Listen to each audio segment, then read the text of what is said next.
Jadi kan harus tahu, Bu.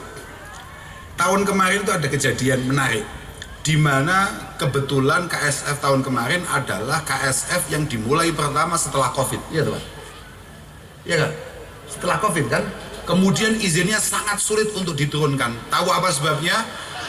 Loh, sik toh, kok dhisik gak ceritane. Gak ceritane sik, gak apa-apa. Lho sing iso critane padha-padha bocah Vespane. Karena apa? Karena kemudian ada beberapa oknum yang menganggap teman-teman Vespa sulit untuk ditertibkan, sulit untuk dikondisikan, dan kemudian rata-rata keleleran. Nggak biasa kemudian menyewa penginapan atau bahkan hotel. Artinya bocah Pak Vespa gak kuat tuku penginapan, gak kuat tuku hotel. Aku langsung ngadeg aku. Saudara, kalau aku lah kowe ngentai aku. Aku ini gak doyan peda blas kecuali Vespa. Lah kowe arep ndolek hotel model piye? Lah kowe gak ngerti, speedometer tok ilang, paham ora? Speedometer modal iku lha ya ta, 4,5 juta. Ini belum yang hidup, wong iki lho 4,5 juta iki gak modal kira-kira ya colongan. Ya kae. Lho, iki wis 4,5 juta. Bocah kocok batinku tok zaman semono. Tapi alhamdulillah kemudian artinya saya akan ngomong begini. Sebuah kesalahan menilai teman-teman Vespa adalah teman-teman yang sangat sulit untuk dikendalikan dan mereka tidak tahu aturan. Itu benar-benar salah. Karena rata-rata teman-teman yang kemudian suka Vespa, apalagi Vespa-Vespa zaman jahiliyah, itu rata-rata adalah orang-orang yang sudah selesai dengan dirinya. Ya, sudah selesai dengan dirinya dan dia murni mencari kebahagiaan, mencari teman, mencari persaudaraan. Jadi sangat tidak mungkin kemudian teman-teman Vespa datang dalam rangka bikin gaduh, bikin ricuh, kemudian tidak bisa dikondisikan. Tapi alhamdulillah tahun ini tidak minta bantuan saya sama sekali. Berarti semuanya aman, semuanya tertib, semuanya baik, dan mungkin itu karena jenengan kebetulan pemimpinnya lah, kira-kira itu. Kira-kira. Yang paling penting saya hanya akan ngomong bahwa mungkin kegiatan-kegiatan semacam ini jauh dari warna-warna yang berbau, kalau dalam bahasa santri istilahnya ukhrawi, berbau akhirat. Jadi kumpul-kumpul model ngeten iki artinya kumpul-kumpul untuk kegiatan semacam Vespa atau kegiatan komunitas yang lain. Tapi karena tadi Bu PJ menjelaskan bahwa niatan utamanya adalah silaturahim dan membangun harmoni di antara kita semua, maka saya ingat ada dawuh itu begini, kam min amalin yutasawwahu bisurati a'malid dunya yasiru min a'malil akhirah bi husnin niyah. Banyak sekali kegiatan-kegiatan duniawiyah kelihatannya kepentingannya adalah kepentingan duniawi, yo seneng-seneng, yo nyambut gawe, itu kabeh kan dunia Pak. Ya kayak jenengan ngeten iki kan nyambut gawe, taat mbek Pak Bu PJ, ngono kan asline dunia to Pak. Gak mampu akhirat pas asline. Tapi ketika itu kemudian panjenengan niati dengan niatan yang baik, maka hal yang bersifat duniawi ini bisa pelan-pelan kemudian mengarah ke arah akhirat. Dan dalam silaturahim KSF ini, dalam silaturahim teman-teman Sukotra itu sebetulnya sangat mungkin untuk kemudian kita niatkan hal-hal yang positif di sana. Silaturahim misalnya, kalau disebut silaturahim, silaturahim itu takunu silaturahim bil mal, wa bil aun alal hajah, wa bidaf'id dharar, wa bitalaqatil wajhi, wa biddu'a, dan lain sebagainya. Bahwa silaturahim itu sebagaimana tadi dijelaskan oleh Bu PJ, dalam silaturahim ini ternyata banyak sekali yang diuntungkan, khususnya urusan ekonomi. Silaturahim teman-teman Vespa itu berapa banyak perputaran ekonomi yang ada di sana. Oh iya, sing pedae payu, sing moro-moro sepione payu, speedometere payu, dan lain sebagainya.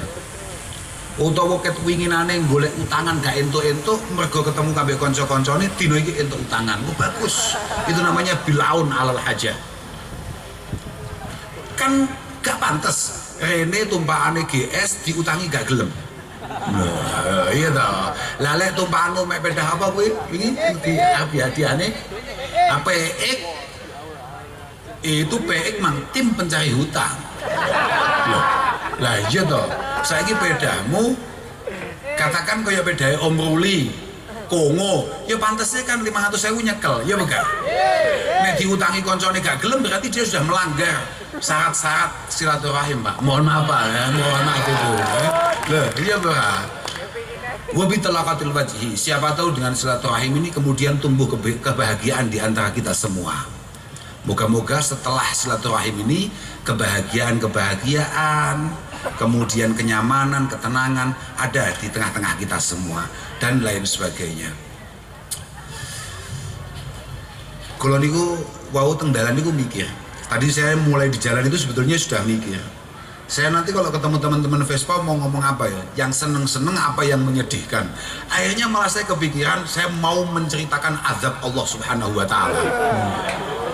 Ya, saya akan karena sejarah loh, bajing seng model awakmu gak tahu kumu. Nek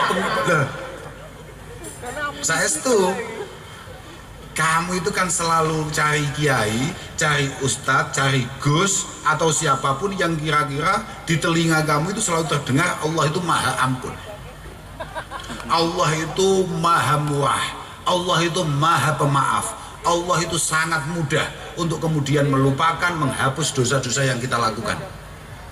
Padahal saya mencoba lihat di ayat-ayat Al-Quran itu, sama kalau nggak percaya sama saya, semua yang menjelaskan Allah itu maha ampun, maha pemaaf itu selalu ditutup bahwa Allah itu juga maha luar biasa dalam siksanya. Tapi gak tahu dijelaskan. Lagi aku pengen ben kapok ya. Ben aneh-aneh wong pengen dolanan Vespa dadak ngaji barang. Ngerjakne wong kowe. Aku wis penak-penak Vespanan nyaman. Aku tahun kemarin kesini. Saya tahun kemarin KSF yang luar biasa saya datang ke sini. Kemudian ya enak. Aku jek entuk apa iku karete remi lho apa jenenge? Rem. Handle lho apa jenenge? Aspat. Jek entuk kuwi, entuk speedometer bae dihapusi mati. Kamu apa? Bagus Aku sih kelingan, tuku speedometer, ini ya gak usah sebutnya wong ya, tapi sih kelingan ya. Tuku speedometer, wongnya wong Jombang. Jombang tak iki. Ya. Jombang yo akeh. Gus Salam yo Jombang. Loh, saya enggak ngomong ditipu sama dia, tidak. Saya enggak, bukan ini yang nipu saya, bukan. Tapi saya akan ngomong begini. Aku itu amatir mu'alaf di Vespa. Kau no, boleh dewe aku. Bodoh-bodoh belanti ya, tak ngongkon wong. Boleh dewe aku. Tagok speedometer. Berapa ini mas? 4,5 juta. 4,5 juta speedometer.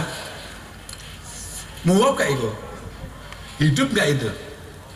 Matilah. Hidup ya 8 juta toh mas batinku gaplek ning atiku pedah kaya gombal ya speedometer lah ya kelingan gak wong Jombang ngelokne aku kurang ajar terima wong Jombang gak zaman semono PJ ku durung beliaunya loh saiki langsung ke atas sih aku habis ini kita langsung cari yang hidup gitu. Alhamdulillah, leres tuh. Wah lucu. Loh bu, jadi kan harus tahu bu.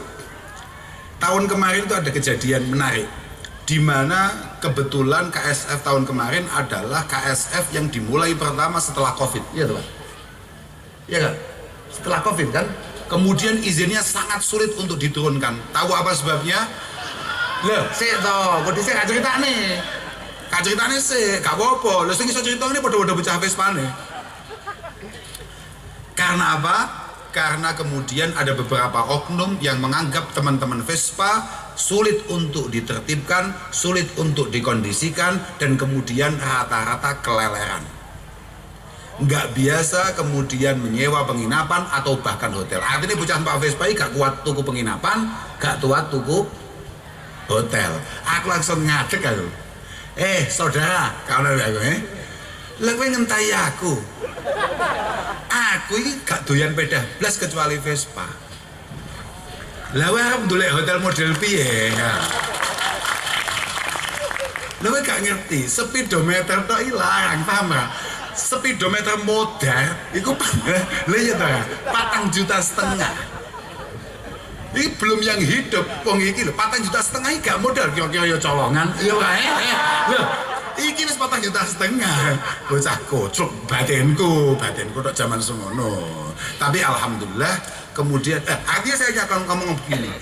Sebuah kesalahan menilai teman-teman Vespa adalah teman-teman yang sangat sulit untuk dikendalikan dan mereka tidak tahu aturan. Itu benar-benar salah.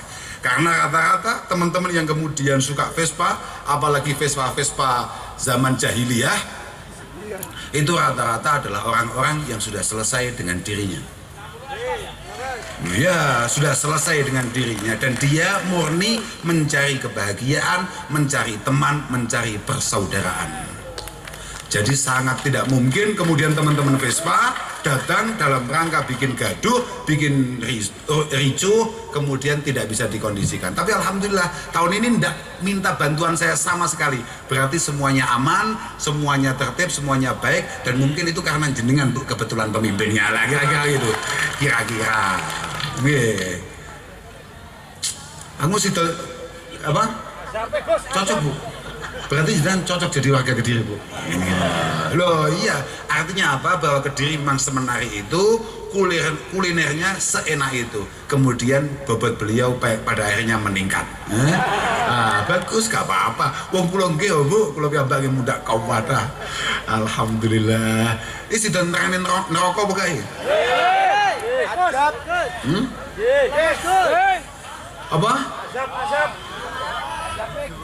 Apa Pak? Speedo Pak. Oh, sing nglemburi lho, pun nyeritani speedo mawon saya. Ya Pak, biasanya wong-wong ngono iki biasanya pancen duwe tiket khusus untuk ke neraka. Betul lah, saya tidak usah ngomongkan neraka, tapi saya akan ngomongkan kadang-kadang hal-hal kecil itu mampu membuat kita ini sulit untuk bisa selamat di hadapan Allah Subhanahu wa Ta'ala.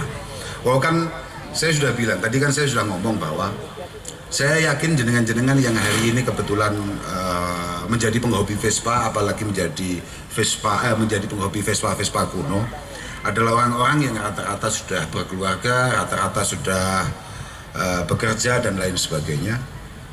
Saya akan cerita bahwa tidak melulu hal-hal yang membuat kita tidak selamat di hadapan Allah itu adalah dosa-dosa yang sangat luar biasa besarnya. Misalnya kayak, mohon maafin, misalnya kayak qatlun nafsi, membunuh orang lain, misalnya kayak zina, misalnya kayak qadhaf. Qadhaf itu adalah menuduh orang lain melakukan zina, atau yang lain lah. Tidak. Tapi kadang-kadang hal-hal kecil, dosa-dosa kecil, itu punya kemampuan untuk mengantarkan kita ke neraka. Karena apa? Jadi begini, kalau bahasanya bahkan Nabi Shallallahu Alaihi Wasallam, bahkan Nabi itu mengatakan bahwa iyakum wa muhaqqaratiz dzunub. Kalian semua itu perlu hati-hati terkait dosa-dosa kecil. Dosa kecil itu macam-macam. Dosa kecil itu macam-macam, dan di antara penyakitnya teman-teman Vespa yang paling sulit dihindari dari dosa kecil adalah nguyuh sak gon-gon. Loh, Masya Allah tenan itu. Nguyuh sak gon-gon. Dan kamu harus tahu, ketika kamu nguyuh ngawur seperti itu, kamu sebetulnya harus lihat kompas dulu. Kamu itu kencingnya sudah ngawur dan menghadap kemana? Karena kamu kencing sembarangan itu sudah pelanggaran, karena ini ada potensi idza lil ghair, ada potensi merugikan orang lain. Lah, ketambahan kalau kamu kemudian kencingnya sudah tidak di tempat yang disediakan, kamu ngawur, kemudian kebetulan kamu menghadap ke barat, menghadap kayak kalau dalam bahasa kitabnya adalah istiqbalu qiblah bi baulin wa ghaibin. Kowe nguyuh madhep ngulon. wis ngawur, wedi ketinggalan rombongane, ketinggalan koncone, wandrem-wandeg kae, gak golek nggon sing penak, padahal wis disiapne akeh.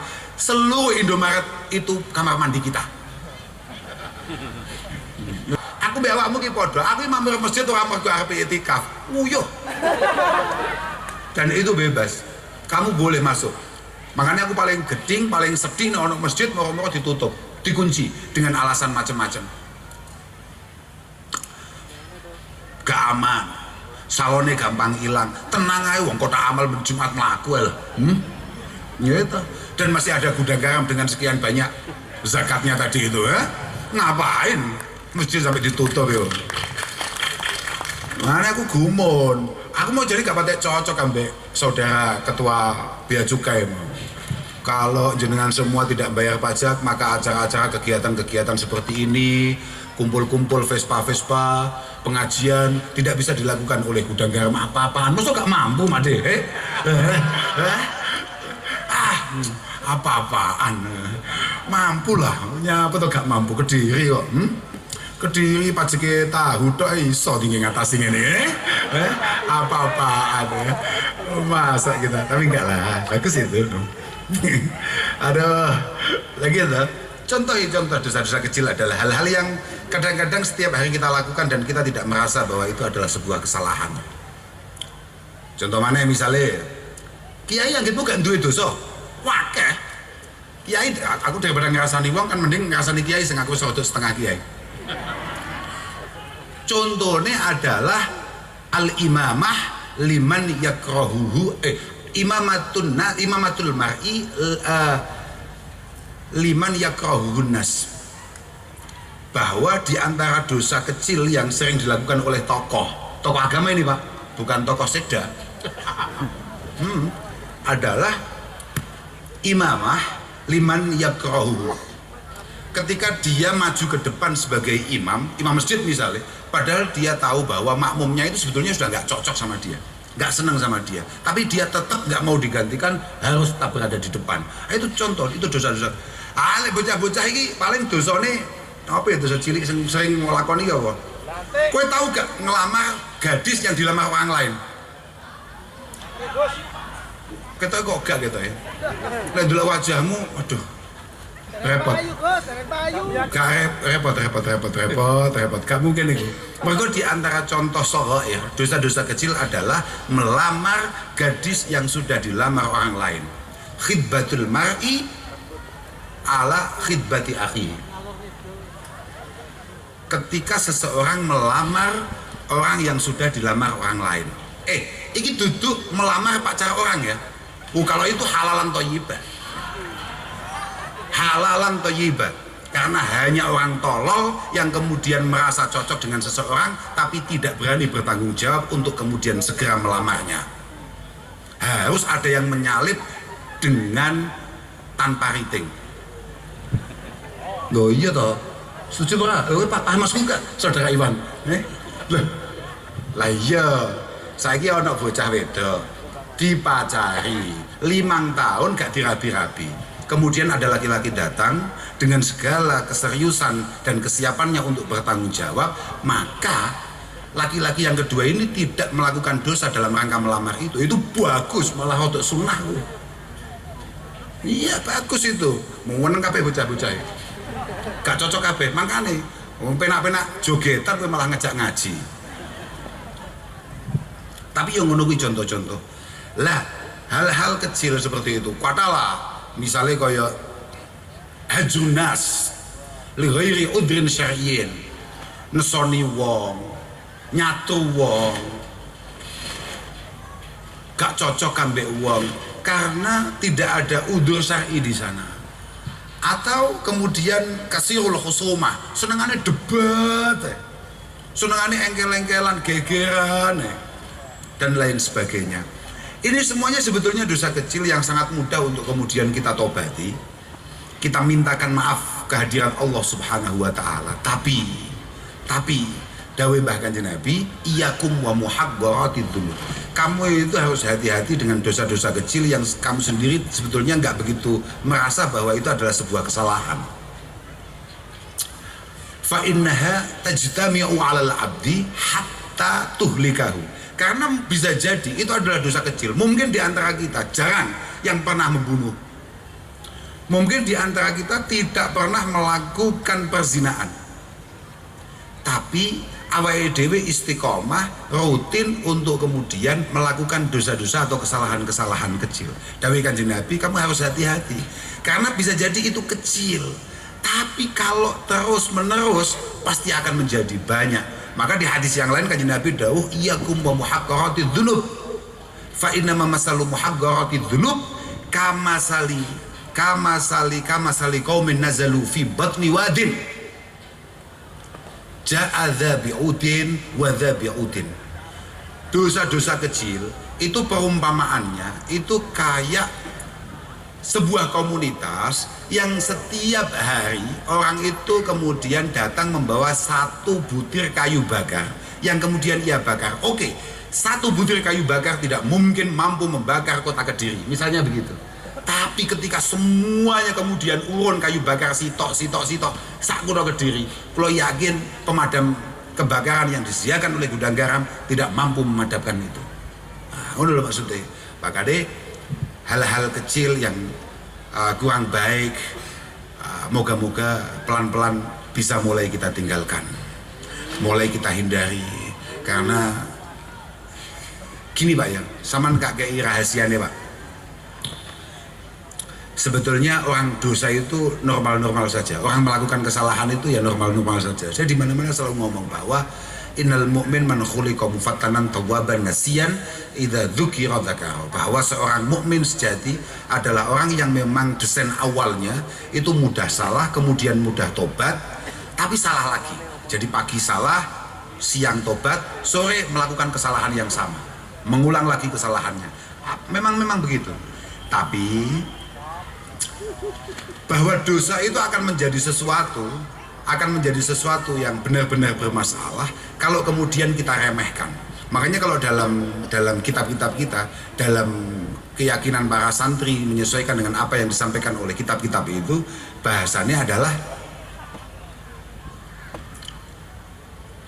tasiru as-saghirah kabirah, tasiru as-saghirah kabirah bi asbabin minha al-istisghar wal israr. Dosa-dosa kecil yang kita lakukan itu bisa menjadi satu masalah besar di hadapan Allah karena beberapa sebab. Ini yang ngomong begini adalah Al-Imam Al-Ghazali. Di antaranya, kemudian beliau membuka di antara dosa kecil yang menjadi dosa luar biasa besarnya itu adalah ketika kita meremehkan dosa kita. Kita menganggap apa yang kita lakukan ini tidak apa-apa. Artinya gini Mas, aku harus jelasin ini toh. Sampean boleh salah, sampean boleh melakukan kesalahan, tapi tolong sampean tetap kudu sadar, kudu tetap mengerti bahwa apa yang sampean lakukan ini betulnya adalah sebuah kesalahan dan tidak layak untuk kemudian ditirukan oleh siapapun, apalagi oleh keluarga sampean.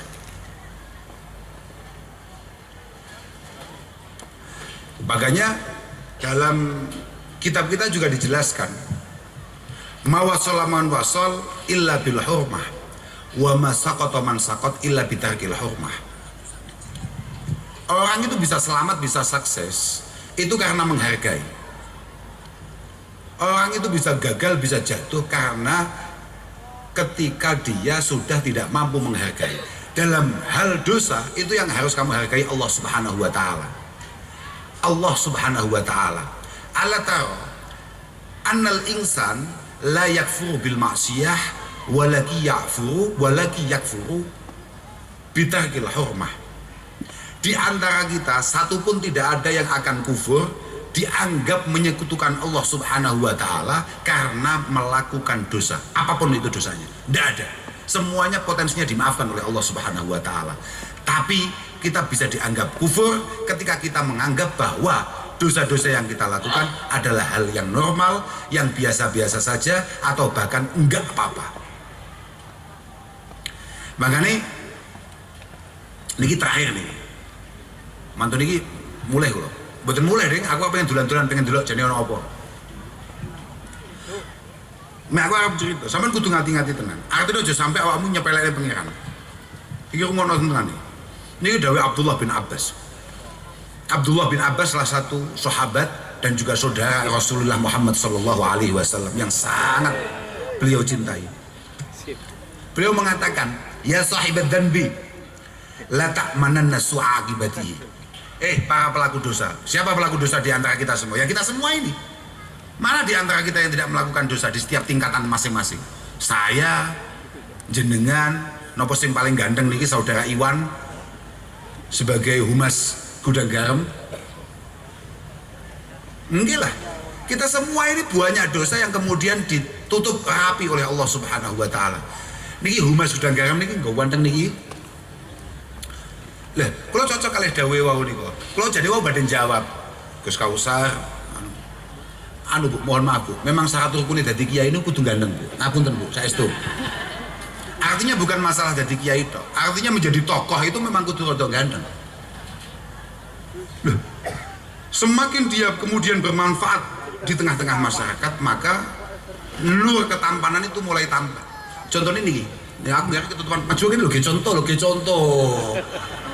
Saudara Iwan, loh, Pak Iwan itu kan semakin umur semakin ganteng. Saya baru tadi siang apa kapan, sama perso Kiai Anwar Zahid apa enggak? Perso betul. Baru tadi siang saya lihat di TikTok, nggak tahu kenapa, tahu-tahu muncul Kiai Anwar Zahid itu. Mungkin itu adalah video beliau sekitar 10 atau bahkan 15 tahun yang lalu. Beliau masih pakai kumis, kemudian kurus, kopiahnya kopiah putih jelek, serbannya melas. Semakin kesini dikasih caption sama yang upload itu, Abah Anza semakin sepuh semakin tampan. Memang iya. Semakin dia konsentrasi untuk bermanfaat kepada yang lain, maka Allah Subhanahu wa taala lah yang akan menata penampilan dan lain sebagainya untuk orang tersebut. Maka saja nih sampean gak usah repot-repot piye, semakin sampean itu bermutu di sisi Allah taala, mesti awakmu semakin menarik tampilannya. Pasti itu. Makanya karena Mas Iwan ini adalah orang yang banyak membahagiakan banyak orang gitu. Lah, iya betul. Setuju betul ya? Maka yaitu wonge wis gawan bayi ini ganteng, kebetulan loh, gawan bayi ganteng itu penting untuk menjadi tokoh ya. Karena bahkan Nabi piyambak dawuh ibtahu al khaira inda mahasinil wujuh, inda hisanil wujuh. Ibtahu al khair inda hisanil wujuh.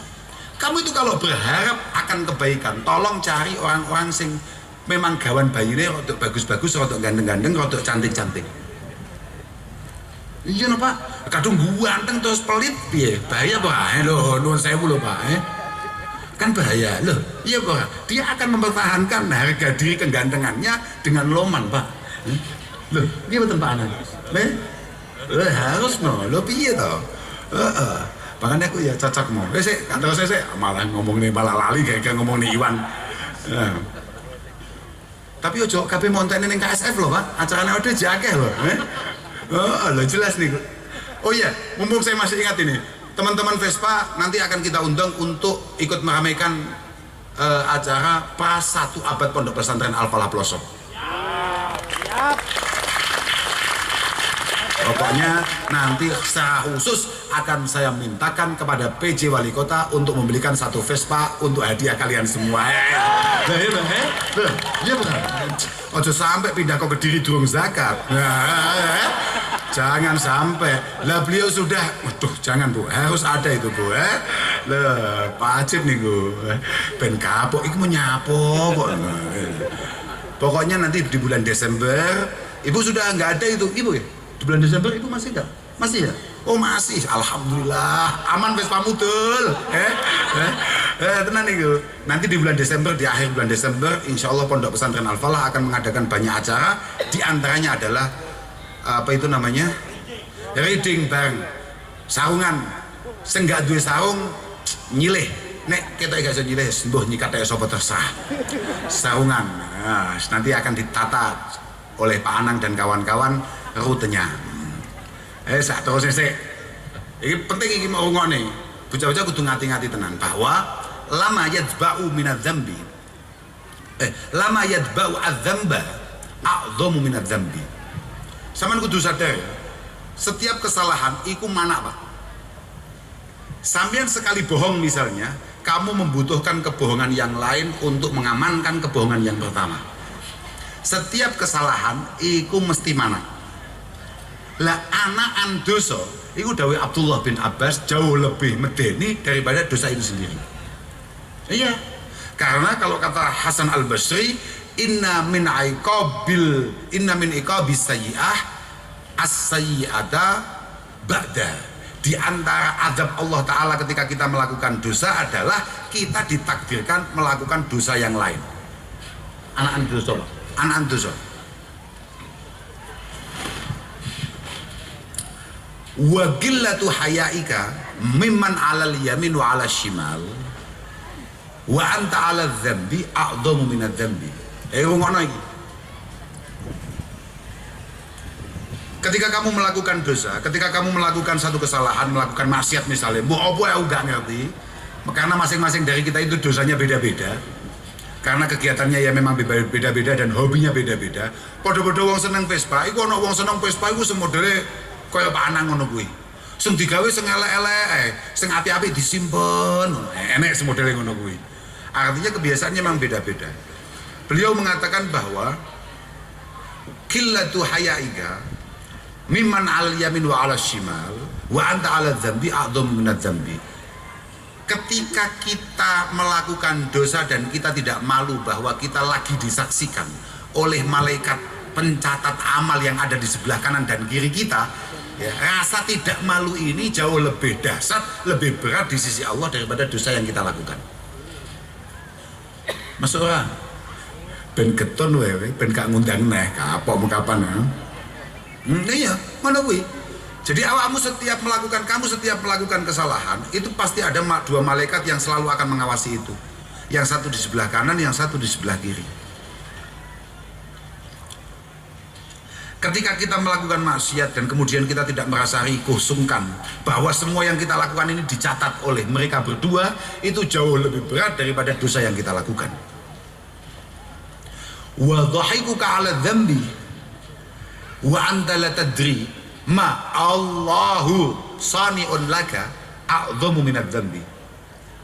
Ketika kamu bahagia, ketika kamu tertawa, ketika kamu nyaman sedang melakukan maksiat dan dosa, padahal kamu jelas-jelas tidak yakin nasibmu di hadapan Allah akan selamat atau tidak, itu jauh lebih berat daripada dosa yang kamu lakukan.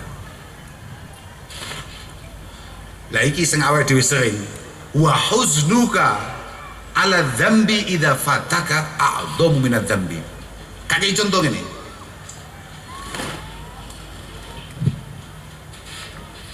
Besok siapa yang mau dangdutan di sini? Oh kok rege gak pakai dosa, sing kodok dosa, Pak. Sopo lah ngono lho Pak, sing kodok sangar ngono. Lah, wis ngene. Misalnya ada tontonan atau ada tampilan apapun yang kemudian jelas semuanya sepakat bahwa itu adalah sebuah kesalahan, adalah sebuah dosa misalnya. Misalnya kue konangan bojomu mesti bojomu ngamuk gara-gara kue ndelok kuwi, wis ngono tok awak bingung nek nerangne. Ya. Dan ketika kamu tidak punya kesempatan untuk melihat itu, mbuh kentekan tiket utawa ndelalah enek acara apa sing nyebabi awakmu gak iso teko, awakmu terus getun. Getunmu gak iso maksiat mergo kentekan tiket, itu jauh lebih hebat siksaannya daripada dosa yang kamu lakukan. Sopo semua konungane sopo? Oh, yoga awake dhewe kabeh ngono to kan biasa. Wis ngene lho. Mesti gampangane. Artinya misalnya akan ada penampilan siapa begitu sing sewangar ngono. Terus kemudian kita kehabisan tiket atau kebetulan tidak ada teman untuk berangkat ke sana yang membuat kita tidak nyampe ke sana. Dan itu kita sesali, ya Allah, nyapo kok gak iso ndelok sombong arek-arek aku ndelok nang lah ini. Penyesalan karena kita kelewatan untuk hadir dalam event kemaksiatan itu a'dhamu minal maksiyah, a'dhamu minadz dzambi. Itu jauh lebih hebat siksanya daripada dosa yang mungkin kita lakukan. Bahkan lagi ngomongno panang juga ngawai ya wong. Lah iya panang ben krungu gak ngawai ae. Wa khaufuka 'ala rih idza harakat sitra babik wa anta ala dzambi wala yataribu fuaduk minadharillahi ilaik a'dham minadzambi. Sampean kaget karena tiba-tiba ada angin yang membuka pintu ketika panjenengan melakukan sesuatu yang jelas-jelas salah gitu. Misalnya moro-moro saudara Iwan chattingan mbek sapa, lawange moro-moro buka, misal lawange moro buka, aku kaget. Wih, ternyata kancane dhewe atau ternyata anak buah dhewe. Kagetmu itu adalah penghinaan terhadap Allah Subhanahu wa Ta'ala. Karena apa? Karena kamu berarti di saat yang sama lupa bahwa Allah selalu memantau pergerakan kamu. Kan kowe gak usah ngenteni angin kudune. Ket mau kan kowe kudune sadar bahwa apa yang kamu lakukan itu di kamar itu, di ruangan itu dalam pengawasan Allah. Kenapa kamu baru kaget ketika tahu-tahu pintunya terbuka? Pak, paham maksud lo betul Pak Sekda? Paham. Oke, cocok ya. Cocok ya. Jadi jenengan mau kaget ngono ini kok jauh lebih masalah. Paling pas konangan tenang-tenang mawon. Supaya tidak menyinggung Allah Subhanahu wa Ta'ala, ya. Tenang ae, pancen kelakuane awake dhewe ngene arep nyapa. Mangane kula nggih mboten pengin macak piye, macak wibawa, macak piye, apa macak ketok salih. Sama sekali gak tertarik saya.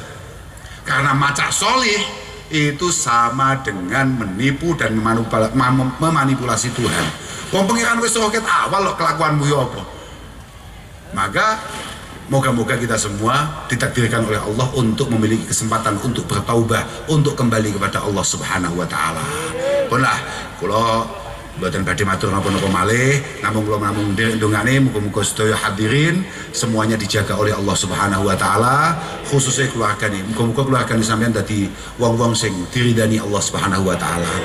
Anak-anak sampean muga-muga ditata mbek pangeran. Ya bolo-bolo Vespa iku anak-anake kon ngaji. Iyalah. Iya, sembuh pokoknya nang diae ngajine, mondoke nang diae sementing sampean kongkon ngaji. Supaya engko nek ana apa-apa awakmu muga-muga ana sing ndongane, ana sing nyuwun ning ngapura ning ngarsane Allah Ta'ala. Kita boleh lho positif niku. Kula niku selama saestu niki hak nih, wallahil adzim kula supoto nih. Kula dereng nate ndongakne anak kula muga-muga kaya kula. Saya selalu mendoakan muga-muga anak-anak saya kayak kakek nenek saya, kakek nenek moyang saya. Mergo kula ngerti kelakuan kula. Artinya aku ya gak pengen anakku ruwet kaya aku ya gak pengen. Wis ta sing ruwet ben aku ambek awakmu lho, Dul. Paham gak? Anak-anak kita jangan. Paham gak maksud gua? Yang ruwet biar kita saja, anak-anak kita jangan. Moga-moga anak-anak kita mendapatkan uswah, mendapatkan contoh perilaku yang baik dari lingkungannya. Makanya kalau namung pengen muka-muka putra-putra jenengan pendidikannya saya, kemudian akhlaknya juga baik untuk Indonesia emas di masa-masa yang akan datang. Kalau ngapun Ingkang Agung datang sedaya mawon, matur suwun dikasih kesempatan untuk kemudian bersilaturahim dengan panjenengan semua, wabil khusus dengan semua teman-teman panitia, dengan Bu PJ Bupati, dengan Bapak Sekda dan lain sebagainya. Kula ngapunten Ingkang Agung, matur suwun, akhiran wal afu minkum. Wassalamualaikum warahmatullahi wabarakatuh. Waalaikumsalam warahmatullahi wabarakatuh. Terima kasih Gus Kausar